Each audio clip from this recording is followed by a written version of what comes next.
E aí pessoal, professor Júlio César, mais uma aula, agora falando sobre inequação quociente, tá? Inequação quociente é uma inequação do tipo f de x sobre g de x maior do que zero, ou essa divisão sendo menor que zero, ou ainda valendo as igualdades, maior ou igual a zero, menor ou igual a zero. Assim como nós falamos na aula anterior, se você não viu, veja, tá? Na inequação produto, nós temos essas duas funções se multiplicando, dando um produto positivo ou negativo, ou do zero para cima, ou do zero para baixo. Aqui eu coloquei duas funções para exemplificar, mas na questão resolvida nós fizemos com três funções, f, g e h. Na inequação quociente acontece a mesma coisa.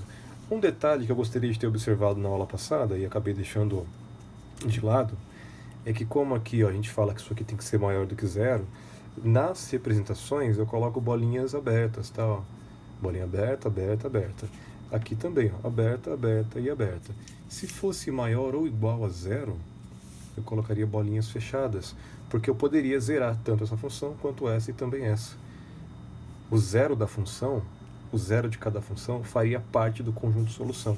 E aqui nós teríamos x menor ou igual a menos 4/3, e aqui teríamos que o x seria maior ou igual a 2 e menor ou igual a 3. Tudo bem? Vamos lá, olha só. Na inequação quociente que eu coloquei aqui para a gente resolver, enquanto na inequação produto da aula passada era simplesmente maior do que zero, nessa daqui, na quociente, para usar um pouco mais os símbolos de desigualdade, eu coloquei menor e, além disso, a própria igualdade, tá?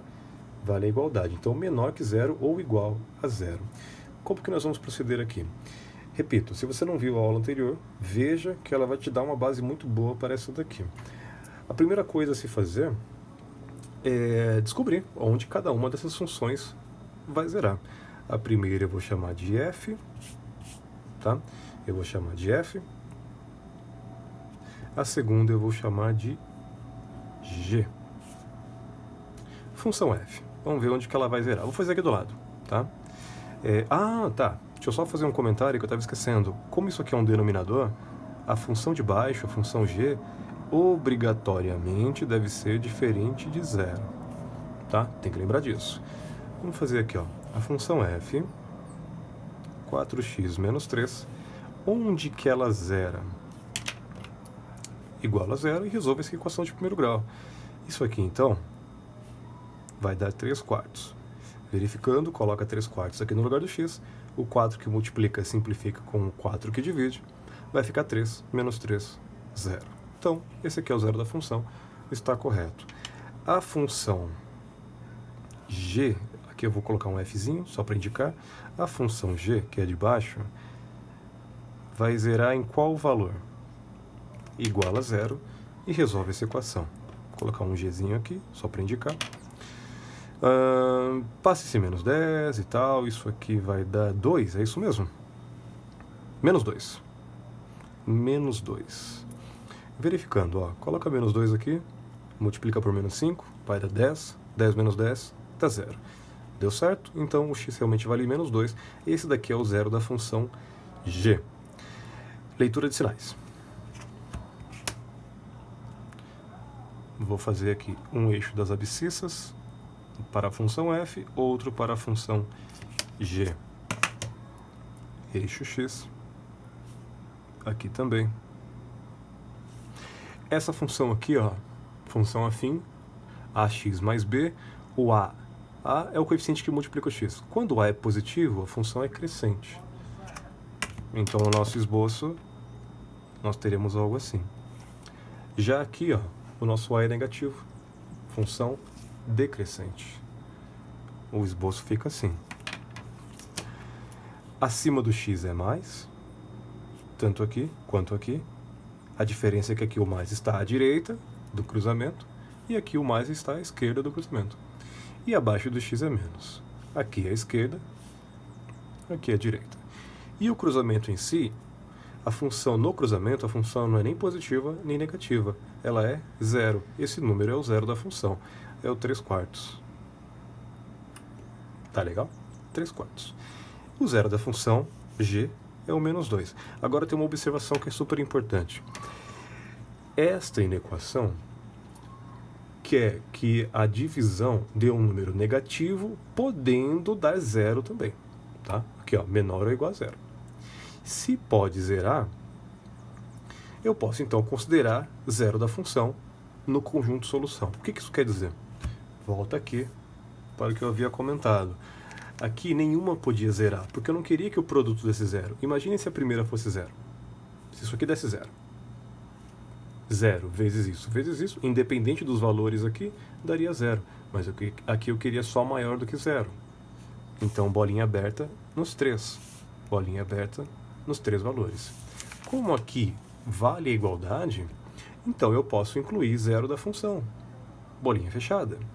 Porém, eu tenho que tomar um certo cuidado que, para que isso daqui dê zero, eu posso considerar o zero da função de cima. O numerador pode zerar, o denominador não pode.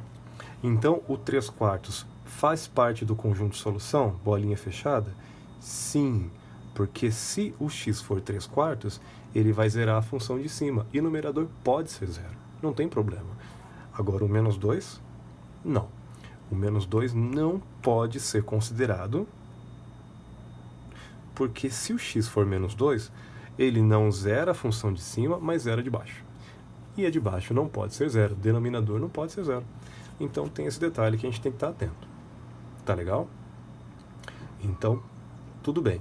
Lembrando, se aqui fosse só menor do que zero, se não valesse a igualdade, aí bolinha aberta nos 2. Não poderia zerar nenhum. Como vale a igualdade, eu posso zerar o numerador. Só o numerador. Quadro de sinais. Quadro solução. Vamos lá. Um eixo para colocar os zeros das funções, menos 2 e 3/4. Tem que ser na ordem. Da esquerda para a direita, menor para o maior.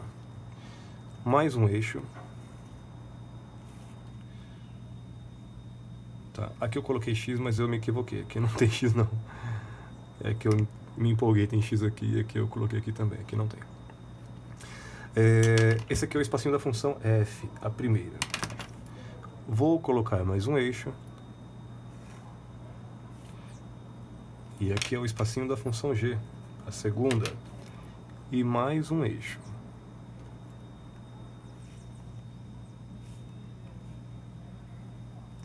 Espacinho para o quociente f dividido por g, f barra g. Tá legal? Um comparativo. Na aula anterior, na inequação produto, nós tínhamos 3 funções. Então, era um espacinho para f, outro para g, outro para h e, por fim, o produto. 4 linhas, 4 espaços, tá? Vamos dizer assim, espaços no horizontal. Aqui nós temos só 3, porque são 2 funções, f e g, e o terceiro espaço é a divisão, f por g. Aqui, ó, nesse zero da função, puxa-se uma linha vertical, nesse daqui também. E aí, vamos analisar.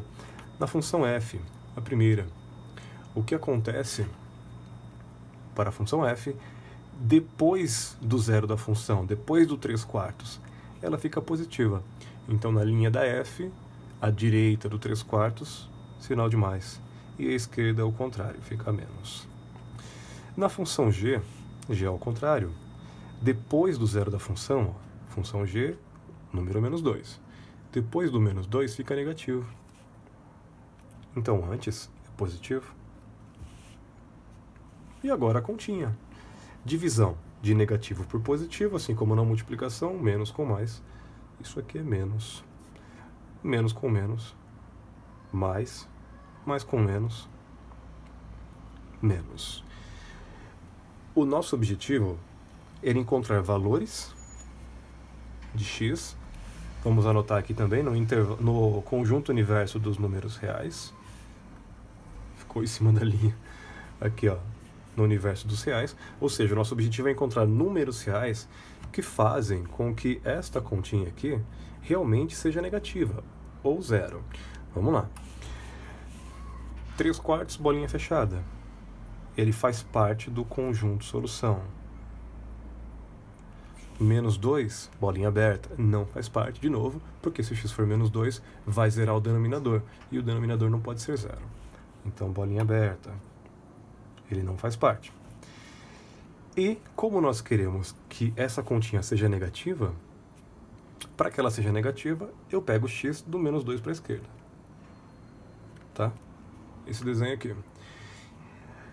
Ou, olha aqui, ó, do 3/4 para a direita. Por quê? Porque nesse intervalo aqui, ó, eu vou ter números negativos. Nesse intervalo, a função f fica negativa, a função g fica positiva. A divisão de negativo por positivo fica negativa. A divisão fica negativa. Isso aqui fica negativo. E aqui também é a mesma coisa. Aqui inverte esses sinais, tá? Era menos e mais, agora é mais e menos. A função f fica positiva, a g fica negativa, a divisão de positivo por negativo fica negativa. Negativo. Era o que nós queríamos. Ah, mas vale a igualdade a zero. Vale o 3/4. Então, nosso conjunto solução será x pertence aos reais, porque o conjunto universo, a gavetinha de onde eu posso encontrar soluções, é a gaveta dos números reais. X pertence aos reais. Tá o quê? X é menor que menos 2, ou x é maior ou igual a 3/4. Tá certo? Então, x menor que menos 2, o menos 2 não pode ser considerado para não zerar o denominador, ou x maior ou igual a 3/4, o 3/4 vale porque ele zera o numerador, zerando em cima, não tem problema nenhum, 0 dividido por qualquer outra coisa que não seja 0, vai dar igualdade a 0 aqui. Então é isso. Espero que você tenha gostado. Se possível, deixa um like, se inscreve no canal. E até a próxima.